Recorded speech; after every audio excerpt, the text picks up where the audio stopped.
ഹാ ഗൈസ്, അപ്പോൾ ഒരു പുതിയ സിനിമയുടെ വിശേഷങ്ങളായിട്ട് എത്തിയിരിക്കുകയാണ്. ഇപ്പോൾ 2023 ബോക്സ് ഓഫീസിൽ ഹിന്ദി ബോക്സ് ഓഫീസിൽ ഏറ്റവും കൂടുതൽ ചലനം സൃഷ്ടിച്ച സിനിമകളിൽ ഒന്നാണ് ആനിമൽ.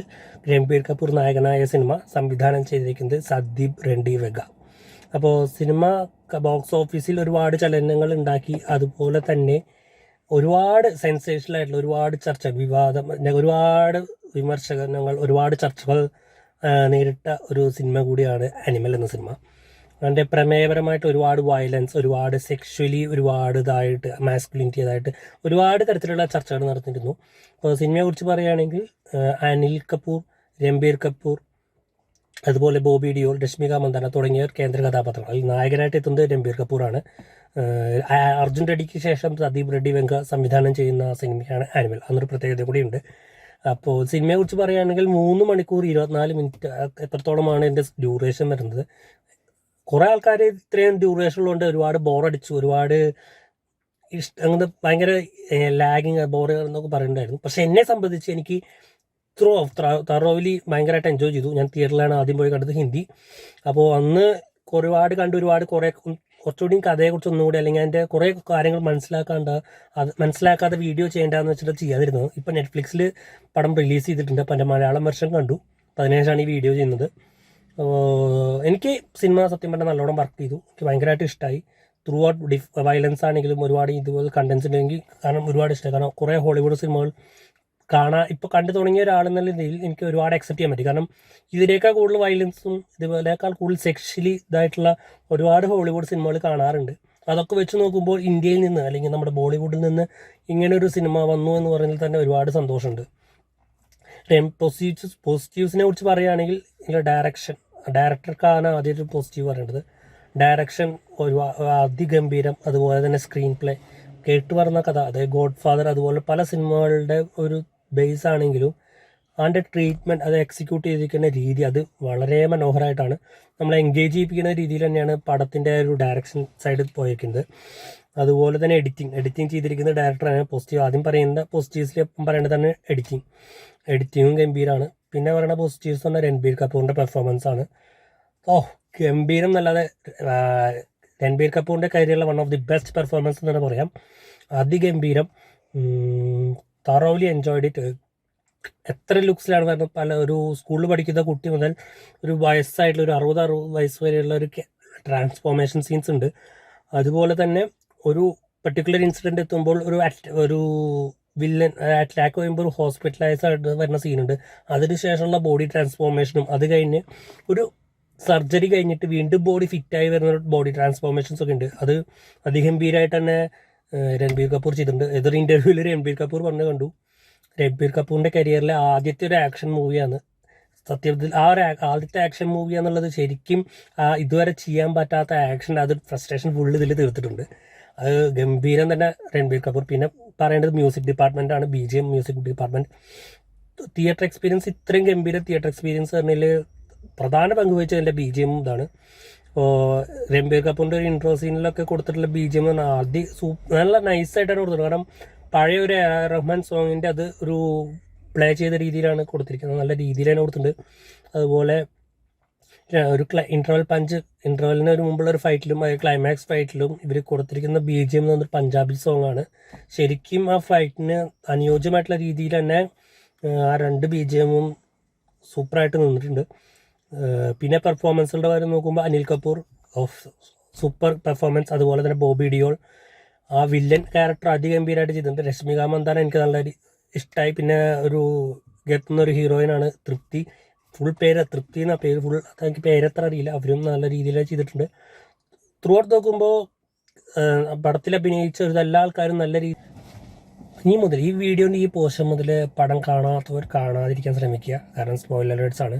കാരണം ഈ പടത്തിലെ ഏറ്റവും കൂടുതൽ വന്ന വിമർശനങ്ങൾ എന്ന് പറയുന്നത് ഓവർ വയലൻസ് ആണ്. അതുപോലെ തന്നെ സെക്ഷലി അല്ലെങ്കിൽ മാസ്കുലിനിറ്റി അങ്ങനത്തെ കാര്യങ്ങൾ പേരിന് ഒരുപാട് ചർച്ചകൾ വന്നു. അതിൽ സെക്ഷലി എന്ന് വെച്ച് നോക്കുമ്പോൾ ഇതിൽ മെയിൻ പറയാൻ കാരണം എന്താ വെച്ചാൽ, ഹീറോയിനായിട്ടുള്ള രശ്മിക മന്ദാനയെ പ്രൊപ്പോസ് ചെയ്യുന്ന ഒരു സീനിൽ you have A great pelvis, അതുപോലെ തന്നെ ആ പെൽവിസുള്ളതുകൊണ്ട് നിങ്ങൾക്ക് ഹെൽത്തിയർ ബേബീസിനെ ക്യാരി ചെയ്യാൻ പറ്റും എന്നുള്ള ഡയലോഗ്സ്, ആ ഒരു മെയിൽ ഡോമിനൻസി അല്ലെങ്കിൽ അങ്ങനത്തെ ഒരു ടൈപ്പ് ഒരു ഡയലോഗ്സൊക്കെ കൂടുതലുണ്ടായിരുന്നു. പക്ഷെ എനിക്കത് ഒരു വൾഗറായിട്ട് തോന്നിയോ എന്ന് ചോദിച്ചാൽ എനിക്ക് തോന്നിയിട്ടില്ല. കാരണം ഇതിലും അതായത് ഹോളിവുഡ് സിനിമകളൊക്കെ ഒരുപാട് കാണും, അല്ലെങ്കിൽ ഫോറിൻ സിനിമകളൊക്കെ അന്യഭാഷാ ചിത്രങ്ങളൊക്കെ കാണുമ്പോൾ ഒരു പ്രേക്ഷകൻ എന്നുള്ള രീതിയിൽ ഇതിലും ഭീകരമായിട്ടുള്ള സെക്ഷലി ഇതായിട്ടുള്ള എക്സോട്ടിക് ആയിട്ടുള്ള പടങ്ങൾ ഒരുപാട് കണ്ടിട്ടുണ്ട്. അപ്പോൾ അതൊക്കെ കാണുമ്പോൾ ഇത് അത്രയ്ക്ക് ഓവറായിട്ടുണ്ടോ എന്ന് ചോദിച്ചാൽ ഇല്ല. പിന്നെ വയലൻസിൻ്റെ കാര്യം പറയുമ്പോൾ ഒരു വയലൻസ് ഇത് ഈ ഡയറക്ടർ, അപ്പോൾ ഡയറക്ടർക്ക് ഓരോ ഡയറക്ടേഴ്സിനും ഓരോ ടൈപ്പ് ഓഫ് ജേണേഴ്സ് അല്ലെങ്കിൽ ഇഷ്ടപ്പെട്ട ഒരു ടൈപ്പ് ഓഫ് ഫിലിംസ് ഉണ്ട്. അപ്പോൾ ഇതിൻ്റെ ഡയറക്ടറായ സന്ദീപ് റെഡ്ഡി വെങ്ക ഒരു തരത്തിൽ വയലൻസ് സിനിമകൾക്ക് അത്രയും ഒരു പ്രാധാന്യം കൊടുക്കുന്ന ഒരാളാണ്. കാരണം അർജുൻ റെഡ്ഡി എന്ന് പറയുന്ന സിനിമയെ കണ്ടാൽ തന്നെ അറിയാം, ഒരു വയലന്റ് ടൈപ്പ് ഓഫ് അല്ലെങ്കിൽ ഒരു ദേഷ്യം കൺട്രോൾ ചെയ്യാൻ പറ്റാത്ത ടൈപ്പ് ഓഫ് ക്യാരക്ടറായിരുന്നു അർജുൻ റെഡ്ഡി എന്നുള്ള ക്യാരക്ടർ. അതുപോലെ തന്നെ ഇതിൽ സ്വന്തം അച്ഛനോടുള്ള സ്നേഹം, അപ്പോൾ അച്ഛൻ അല്ലെങ്കിൽ കുടുംബത്തെ അവരെ സംരക്ഷിക്കാൻ എന്തും ചെയ്യാൻ റെഡി ആയിട്ടുള്ള ഒരു ക്യാരക്ടർ. അങ്ങനെയുള്ള വരുന്ന ഒരു വയലൻസിന് ത്രൂ ഔട്ട് വയലൻസ് ഉണ്ട്, ശരിയാണ്. ബട്ട് ഇന്നത്തെ കാലത്ത് ഈ ഒരു സിനിമ എന്തിനാണ് ഇത്രയും ഫോക്കസ് ചെയ്യണതെന്ന് വെച്ചാൽ അറിയില്ല. കാരണം ഇതിലും ഇതായിട്ടുള്ള വയലൻസ് സിനിമകൾ ഇപ്പോൾ നമ്മുടെ ഇതിൽ തമിഴിൽ ഇറങ്ങിയിട്ടുണ്ട്. ജയിലറിലായാലും ഒരുപാട് വയലൻസ് ആയിട്ടുള്ള ഫൈറ്റ് സീക്വൻസും കണ്ടിട്ടുണ്ട്. അതുപോലെ ലിയോ സിനിമയിൽ ഒരുവിധം ഇപ്പോൾ പുതിയതായിട്ട് ഇറങ്ങുന്ന ഒരുവിധം സിനിമകളിൽ വയലൻസിന് നല്ല ഇമ്പോർട്ടൻസ് ഉണ്ട്. കാരണം വയലൻസ് സീൻസൊക്കെ നല്ല എക്സ്ട്രീം ലെവലായിട്ട് തന്നെ കാണിക്കുന്നത്. അങ്ങനെ ഒരു സംഭവത്തിൽ വരുമ്പോൾ ഈ ഒരു സിനിമ അതിനെ മാത്രം എന്തുകൊണ്ട് ഇത്രയധികം വിമർശനങ്ങൾ വന്നു എന്ന് ശരിക്കും ഒന്ന് ആലോചിക്കേണ്ടതാണ്. കാരണം ഇതിലൊരു പ്ലോട്ട് എന്ന് പറയുമ്പോൾ സത്യം, അതായത് വില്ലൻ ഇതിൽ നെഗറ്റീവ് ഓപ്പോസിറ്റ് സൈഡിൽ നിൽക്കുന്ന ആൾക്കാർ പോലും അത്രയും വയലൻസ് കാണിക്കുന്ന ഒരാൾക്കാരാണ്. ഇതിൽ നായകൻ എന്ന് പറയുന്ന ഒരാൾ വയലൻസ് കാണിക്കുമ്പോഴാണ് നമ്മൾ കൂടുതൽ ചർച്ച ചെയ്യപ്പെടുന്നത്. കാരണം നായകൻ ഒരാളെ കൊല്ലുന്നതും വില്ലൻ ഒരാളെ കൊല്ലുന്നതും ഒരുപോലെയാണെന്നുള്ള രീതിയിൽ ചിന്തിക്കുന്ന ആളാണ് ഞാൻ. ഇപ്പോൾ ലൂസിഫർ സിനിമയിൽ മോഹൻലാൽ പറയുന്ന ഒരു ഡയലോഗ് ഉണ്ട്, ഇത് ശരിക്കും നന്മകൾ തമ്മിലുള്ള പോരാട്ടമല്ല, ചെറിയ തിന്മയും വലിയ തിന്മയും തമ്മിലുള്ള പോരാട്ടം. അപ്പോൾ ഒരു നായകൻ ഒരാളെ കൊല്ലുന്നതും ഒരു നന്മയല്ല ശരിക്കും, അതും ഒരു തിന്മ തന്നെയാണ്. അപ്പോൾ പറയുമ്പോൾ ചെറിയ തിന്മ അല്ലെങ്കിൽ വലിയ തിന്മ, അല്ലെ ഏത് തിന്മ ജയിക്കുന്നു, ചെറിയ തിന്മ ജയിക്കും, അങ്ങനെയുള്ളൊരു കൺസെപ്റ്റാണ്. അതുപോലെ തന്നെയാണ് ഇതിലും. അപ്പോൾ ഈ ഒരു സിനിമ നോക്കുമ്പോൾ ഒരാളും പോസിറ്റീവാണെന്നോ ഒരാളും നല്ലതാണെന്നുള്ള രീതിയിലൊരു സ്റ്റേറ്റ്മെൻറ്റ് എവിടെയും വെക്കുന്നില്ല. എല്ലാവരുടെ ഉള്ളിലും ഒരു നെഗറ്റീവ് സൈഡ് ഉണ്ട്. ഇപ്പോൾ ഇതിൽ പറയുകയാണെങ്കിൽ അച്ഛൻ മകൻ പറയുമ്പോൾ അനിൽ കപൂർ അവതരിപ്പിക്കുന്ന ക്യാരക്ടറും രൺബീർ കപൂർ അവതരിപ്പിക്കുന്ന ക്യാരക്ടറും തമ്മിൽ ഒരുപാട് കോംപ്ലക്സ് ഉണ്ട്. കാരണം ഈ സ്കൂളിൽ പഠിക്കുന്ന സമയത്ത് തൻ്റെ ചേച്ചിക്ക് റാഗിങ് അനുഭവപ്പെട്ടു എന്ന് പറയുമ്പോൾ ക്ലാസ്സിൽ പോയി ഫയർ ചെയ്യുന്ന സീനിന് ശേഷം രൺബീർ കപൂറും അനിൽ കപൂറും തമ്മിലുള്ള സീനുണ്ട്. പല രൺബീർ കപൂറിനെ ഒരുപാട് മർദ്ദിക്കുന്നുണ്ട്. കാരണം ഇങ്ങനെ ചെയ്യുന്നത്, രൺബീർ കപൂറിൻ്റെ ഡയലോഗ്സ് മറുപടികൾ കേട്ട് ദേഷ്യം വന്ന് അനിൽ കപൂർ നല്ല രീതിയിൽ മർദ്ദിക്കുന്നുണ്ട്. ആ ഒരു പർട്ടിക്കുലർ മൊമെന്റിൽ അനിൽ കപൂറിൻ്റെ ഒരു നെഗറ്റീവ് ഷെയ്ഡാണ് അവിടെ കാണിക്കുന്നത്. കാരണം സ്വന്തം മക്കൾ എങ്ങടാണ് പോകുന്നത്, അവരെ എന്താണ് എന്നുള്ളത് മനസ്സിലാക്കാൻ ആ അച്ഛൻ ഒരിക്കലും ശ്രമിച്ചിട്ടില്ല. അവിടെ എപ്പോഴും ബിസിനസ് ജോലി എന്നുള്ള തരത്തിൽ മാത്രമാണ്. അപ്പോൾ ആ സമയത്ത് പറയുന്നുണ്ട്, നമ്മൾ ഒരു മകനെയല്ല നമ്മൾ ക്രിമിനലിനെ വളർത്തുന്നത്. ബട്ട് ആ ഒരു പെർട്ടിക്കുലർ മൊമെന്റിൽ ആളുടെ ഭാഗത്ത് നിന്ന് നെഗറ്റീവ് എക്സ്പ്ലോറേഷൻ ആയിരുന്നു. അത്രയും ഇതായിട്ടുള്ളൊരു വയലൻസ് ആയിട്ടാണ് അവിടെ വന്നത്. കാരണം ഇത്രയും സ്കൂളിൽ പഠിക്കുന്ന ഒരു മകൻ മർദ്ദിക്കണാണ്ട് അമ്മമാര് നല്ല മർദ്ദിച്ചത്. ഇപ്പോൾ ചിലപ്പോൾ ഹിന്ദി സിനിമയിലൊന്നും ഇങ്ങനെ ഒരു നായക കഥാപാത്രത്തിലെ അച്ഛ കഥാപാത്രം ഇങ്ങനെ ഒരു എന്താ പറയുക ആക്രമിക്കുന്ന രീതിയിലോ അല്ലെങ്കിൽ ഉപദ്രവിക്കുന്ന രീതിയിലുള്ള സീൻസ് കണ്ടിട്ടുണ്ടോ എന്ന് വെച്ചാൽ അറിയില്ല. അപ്പോൾ അവിടെയും അതുപോലെ തന്നെ വില്ലൻ ക്യാരക്ടറാണെങ്കിലും ഒരു സ്റ്റോറി ഉണ്ട്. അപ്പോൾ ആള് ചെയ്യുന്നതിൽ ഒരു ന്യായമുണ്ട്. കാരണം ആളുടെ അച്ഛനെ ഈ കുടുംബത്തിൽ നിന്ന് പുറത്താക്കി അപ്പോൾ ഒരു സ്വയം തീയിൽ ആത്മഹത്യ ചെയ്യുന്നു. അത് കണ്ടു നിന്ന് സൗണ്ട് നഷ്ടപ്പെടുന്ന ഒരു വില്ലൻ. അപ്പോൾ ആ വില്ലനും പറയാനുണ്ട് ശരിക്കും ഒരു ബാക്ക് സ്റ്റോറി. അപ്പോൾ വില്ലൻ ചെയ്യുന്നതിലും തെറ്റുണ്ടോ എന്ന് ചോദിച്ചാൽ നമുക്ക് പറയാൻ പറ്റില്ല. കാരണം വില്ലന് അനുഭവപ്പെട്ട ഒരു കുട്ടിക്കാലത്ത് അനുഭവപ്പെട്ട് അതിന് പ്രതികാരം ചെയ്യാൻ പോവുകയാണ്. ആ പ്രതികാരം ചെയ്യുമ്പോൾ അവിടെ നായകന്റെ കുടുംബത്തെയാണ് നഷ്ടപ്പെടുന്നത്. അതിൽ രൺബീർ കപൂറിന്റെ കുടുംബത്തെ രക്ഷിക്കാൻ നോക്കുന്നു. ഇത് ആളുടെ പൂർവികർക്ക് ഉണ്ടായത്. അപ്പോൾ ആരുടെ ഭാഗത്താണ് ശരി, ആരുടെ ഭാഗത്താണ് തെറ്റ് എന്ന് നമുക്ക് പറയാൻ പറ്റില്ല. അപ്പോൾ വില്ലന്റെ ഭാഗത്തു നിന്ന് അത്രയും കൊടൂര വയലൻസ് ആണ് സിനിമയിൽ കാണിക്കുന്നത്. അപ്പോൾ വില്ലന് അറ്റാക്ക് പ്ലാനുകളൊക്കെ കേട്ടാൽ അമ്മാതിരി പ്ലാനുകളാണ് ഉണ്ടാക്കുന്നത്. അപ്പോൾ അതുപോലെ തന്നെ ഒരു ഭാഗത്ത് തൻ്റെ അച്ഛന് ആക്രമിക്കപ്പെടും എന്ന് പറയുമ്പോൾ ആരെയാണ് വിശ്വസിക്കേണ്ടത് എന്ന് അറിയുന്നില്ല. മറ്റേ മറ്റേ ഗോഡ് ഫാദർ പറഞ്ഞ എനിബഡി ക്യാൻ കിൽ എനിവൺ എന്നുള്ള രീതിയിൽ കൺസെപ്റ്റ് വരുമ്പോൾ ബോഡി ഗാർഡ്സ് ഉണ്ടെങ്കിലും ബോഡി ഗാർഡ്സിൽ ആരെ വിശ്വസിക്കണം, അല്ലെങ്കിൽ ജോലിക്കാരുണ്ടെങ്കിലും ജോലിക്കാരെ ആരെ വിശ്വസിക്കണം എന്ന് ഉറപ്പില്ല. കാരണം ആർക്ക് വേണമെങ്കിലും ആർക്ക് എപ്പോൾ വേണമെങ്കിലും കൊല്ലാം എന്നുള്ള രീതിയിലാണ് നിൽക്കുന്നത്. ആ ഒരു സമയത്ത് തൻ്റെ കുടുംബത്തിൻ്റെ ഒരു ബന്ധുക്കളായി തന്നെ ഒരുപാട് കാലമായിട്ട് പിണക്കത്തിൽ അല്ലെങ്കിൽ ഒരു നല്ല രസത്തിലായിരുന്നുള്ള പഞ്ചാബിലുള്ള ബന്ധുക്കളെ പോയി കാണുകയും അവിടെയുള്ള തൻ്റെ കസിൻസിനെ വിളിക്ക് അവരെ അച്ഛൻ്റെ സെക്യൂരിറ്റിക്കായിട്ട് വിളിച്ചു വരുത്തുന്നുണ്ട്.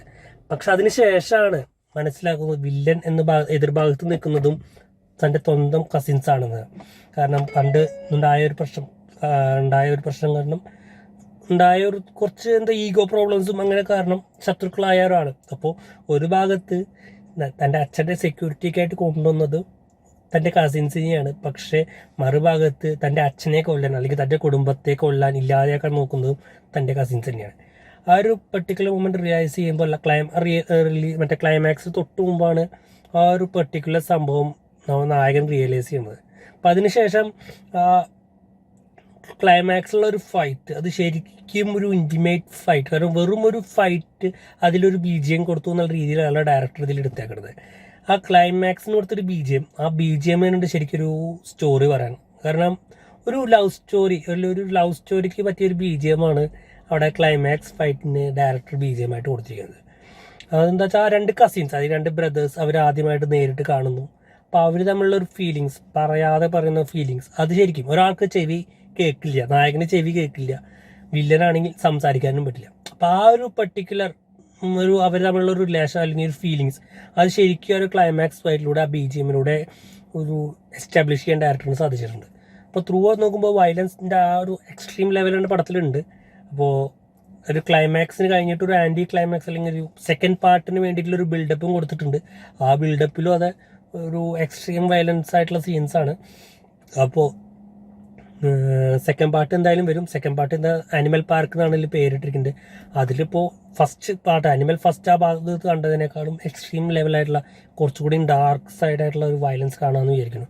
പക്ഷെ അഭിനയം വെച്ച് നോക്കുമ്പോൾ രൺബീർ കപൂറിൻ്റെ അഭിനയം പറയാതെ വയ്യ. കാരണം നല്ല തുടക്കത്തിലുള്ള ഒരു അരഗൻ അല്ലെങ്കിൽ ഒരു വയലന്റ് ക്യാരക്ടർ കാണിക്കുന്നുണ്ട്. അതിനുശേഷം ഒരു ഇഞ്ചുറി വന്നു, അല്ലെങ്കിൽ കേൾവിശക്തി നഷ്ടപ്പെട്ടു, അല്ലെങ്കിൽ ഒരുപാട് മാരകമായിട്ടുള്ള ഇഞ്ചുറികൾ സംഭവിച്ച ശേഷം തനിക്ക് എല്ലാം നഷ്ടപ്പെട്ടു എന്നുള്ള രീതിയിൽ ആ ഫ്രസ്ട്രേഷനും അതൊന്നും മുക്തി നേടി വില്ലനെ കൊന്ന് ഒരു സന്തോഷത്തോടെ വരുന്ന ഒരു സീനുണ്ട്. അതായത് നമ്മൾ രക്ഷപ്പെട്ടു, ഇനി ഒരാളുമില്ല നമ്മളെ തകർക്കാൻ എന്നുള്ള രക്ഷ വരുമ്പോൾ നമുക്കൊരു ട്രിപ്പ് പോകാം എന്നുള്ള നമുക്കൊരു വെക്കേഷൻ പോകാം എന്നുള്ള രീതിയിൽ വരികയാണ്. കാരണം അച്ഛനോട് നമുക്ക് അമേരിക്കയ്ക്ക് പോകാം, നമുക്ക് എല്ലാവർക്കും കൂടി അമേരിക്കയ്ക്ക് പോകാം, അവിടെ നമുക്കെല്ലാം ഇതാവാം എന്നുള്ള ഇതായിട്ട് വരുമ്പോൾ തൻ്റെ അച്ഛന് വീണ്ടും അല്ലെങ്കിൽ ലുക്കീമിയ 4th സ്റ്റേജ് ആണ്. അപ്പോൾ അനുഭവിക്കുന്ന ആളുടെ ഒരു റിയാക്ഷൻ അല്ലെങ്കിൽ അനുഭവിക്കുന്ന ഒരു വെയിൽ, കാരണം താൻ എന്തൊക്കെ ചെയ്തിട്ടും തൻ്റെ അച്ഛനെ രക്ഷിക്കാൻ പറ്റുന്നുള്ള ഒരു തോന്നൽ ശരിക്കും ആ ഒരു ക്ലൈമാക്സ് സീക്വൻസിൽ ശരിക്കും അത് നമുക്ക് മനസ്സിലാവുന്നുണ്ട്. കാരണം അത്രയും ഗംഭീരമായിട്ട് തന്നെ രൺബീർ കപൂർ അഭിനയിച്ചിട്ടുണ്ടെന്ന് പറയാം. കാരണം ആ ഒരു സീക്വൻസ്, അതായത് അച്ഛനോട് ഇത്രയും സ്നേഹമുണ്ട്, താൻ അച്ഛന് വേണ്ടി എന്ത് ചെയ്തിട്ടും അത് അച്ഛനെ രക്ഷിക്കാൻ പറ്റുന്നില്ല എന്നുള്ളൊരു നിസ്സഹായാവസ്ഥ. അതിനുശേഷം പറയുന്നുണ്ട് അച്ഛനും, അതായത് കുട്ടിക്കാലത്ത് താൻ അനുഭവിച്ച കാര്യങ്ങൾ അച്ഛൻ കുട്ടിയായിട്ടും, അതായത് രൺബീർ കപൂർ അച്ഛൻ്റെ ക്യാരക്ടറിൽ അഭിനയിക്കണ ഒരു സീനൊക്കെ ഉണ്ട്. എന്താ പറയുക, ആ സീനൊക്കെ ശരിക്കും പറഞ്ഞാൽ ഇമോഷണലി ഭയങ്കര അറ്റാച്ച്ഡ് ആയിട്ടുള്ള ഒരു സീനൊക്കെയാണ്. വളരെ ഗംഭീരമായിട്ട് തന്നെ ഇമോഷൻസ് ആയാലും എല്ലാം പറയാൻ വാക്കുകൾ സത്യമായിട്ട് കിട്ടുന്നില്ല. ഒരുപാട് പേര് ഇത്രയും നെഗറ്റീവായിട്ട് ഒരുപാട് വിമർശനങ്ങൾ സിനിമയെക്കുറിച്ച് പറയുമ്പോഴും കഴിഞ്ഞ കൊല്ലം ഇറങ്ങിയില്ല എന്നെ നന്നായിട്ട് അറ്റാച്ച് ചെയ്ത് അല്ലെങ്കിൽ നന്നായിട്ട് നമ്മളെ ഇമോഷണലി ആയാലും തിയേറ്ററിൽ ഒരു ഗോസ് ബംസ് എന്നായിട്ടുള്ള ഇതിൽ തന്നൊരു ഫീലിംഗ് എനിക്ക് വേറെ ഉണ്ടായിട്ട് തോന്നിയില്ല. കാരണം അതൊരു പ്രത്യേക അനുഭവം. അത് ഒരു സിനിമ കൂടി കഴിഞ്ഞപ്പോൾ ശരിക്കും പറഞ്ഞാൽ സന്ദീപ് റെഡ്ഡി വെങ്ക ആ ഒരു ഡയറക്ടറുടെ ഫാനായിട്ട് മാറിയിരിക്കുകയാണ്. ആളുടെ മേക്കിംഗ് സ്റ്റൈൽ, ആളുടെ ഒരു അപ്രോച്ച് എല്ലാം ഒരു പ്രത്യേക. അയാൾ ഒരു എഡിറ്ററും കൂടി ആയതുകൊണ്ട് എഡിറ്റിംഗ് സ്റ്റൈൽസും അതെ, ഓരോ ട്രാൻസിഷൻസൊക്കെ അതിഗംഭീരമായിട്ട്, ഇപ്പോൾ ഒരു എന്താ പറയുക അതിഗംഭീരമായിട്ട് തന്നെ ട്രാൻസിഷൻ അതൊക്കെ പറഞ്ഞ വീഡിയോ പറഞ്ഞു തുടങ്ങി ഇതൊന്നും തീരില്ല എന്നുള്ള രീതി, അത്രയും ലെങ്തി ആയിട്ടുള്ളൊരു വീഡിയോ ചിലപ്പോൾ ചെയ്യേണ്ടി വരും. കാരണം അത്രയ്ക്ക് ഉണ്ട് ഇതിൽ പറയാൻ. അതായത് ഡയറക്ടറിൻ്റെ ഒരു മാസ്റ്റർ ക്ലാസ് അല്ലെങ്കിൽ ഒരു മാസ്റ്റർ ക്രാഫ്റ്റ് എന്ന് പറയുന്നത് ഒരുപാടുണ്ട് ഈ സിനിമയെ കുറിച്ച് പറയാനാണെങ്കിൽ. അത്രയും ഗംഭീരമായിട്ടുള്ള സിനിമ കഴിഞ്ഞ കൊല്ലം ഇറങ്ങിയതിൽ one of the best film എന്നാണ് എനിക്ക് തോന്നിയിട്ടുള്ളത്. ഹിന്ദിയിൽ ഇറങ്ങിയതിൽ ഞാൻ കണ്ടതിൽ ഇപ്പോൾ ഫിലിം ഫെയർ അവാർഡ്സ് പ്രഖ്യാപിച്ചു. അതിൽ ബെസ്റ്റ് ആക്ടർ പുരസ്കാരം രൺബീർ കപൂറിന് കിട്ടുകയും ചെയ്തു. കാരണം ഹി ഡിസേർവ്സ് ഇറ്റ്. അത്രയും ഗംഭീരമായിട്ട് ചെയ്തിട്ടുണ്ട്. ഒരുപാട് ലുക്സ്, ഒരുപാട് ട്രാൻസ്ഫോർമേഷൻസ്, ഒരുപാട് ചേഞ്ചസ്, ഇമോഷണലി ആയാലും വയലൻസ് അർഗൻ്റ് ആയാലും എല്ലാം അതിഗംഭീരമായിട്ട് ചെയ്തിട്ടുണ്ട്. സത്യം പറഞ്ഞാൽ ഒരു സിനിമാ അനുഭവം തന്നെയാണ് അനിമൽ സമ്മാനിക്കുന്നത്. ഒരുപാട് ഇതുപോലത്തെ വിമർശനങ്ങളും ഒരുപാട് നെഗറ്റിവിറ്റി ആൾക്കാർ പറയുന്നുണ്ടെങ്കിലും one of the best film of 2023. സന്തോഷം ഇത്ര ഒരു ഗംഭീര സിനിമ കാണാൻ പറ്റിയതിൽ. ഇപ്പോൾ സന്ദീപ് റെഡ്ഡി വെങ്കയ്യ ആളുടെ അടുത്ത സിനിമകൾക്കായിട്ട് ഈഗർലി വെയിറ്റിംഗ് ആണ്. കാരണം ഇനിയും ഇതുപോലെ ഇതിലേക്ക് ആക്രമണമായിട്ടുള്ള വയലൻസ് ആയിട്ടുള്ളതാണെങ്കിലും ഒരുപാട് ആളുടേതായിട്ടുള്ള പരീക്ഷണങ്ങൾ, ഒരുപാടുള്ള ഒരു പുതിയ നല്ല സിനിമകൾ ഇനിയും കാണാൻ സാധിക്കട്ടെ എന്ന് ഒന്നും കൂടി പ്രാർത്ഥിച്ചുകൊണ്ട് ഈ വീഡിയോ നിർത്തുന്നു. നിങ്ങളെല്ലാവരും അനിമൽ കണ്ടിട്ടില്ലെങ്കിൽ കണ്ടവരാണെങ്കിൽ എൻ്റെ വിലയേറിയ അഭിപ്രായങ്ങൾ കമൻറ്റ് ബോക്സിൽ രേഖപ്പെടുത്തുക. നന്ദി, നമസ്കാരം. ഇത് നല്ല പെർഫോമൻസ് തന്നെയാണ് കാഴ്ചവെച്ചിട്ടുള്ളത്.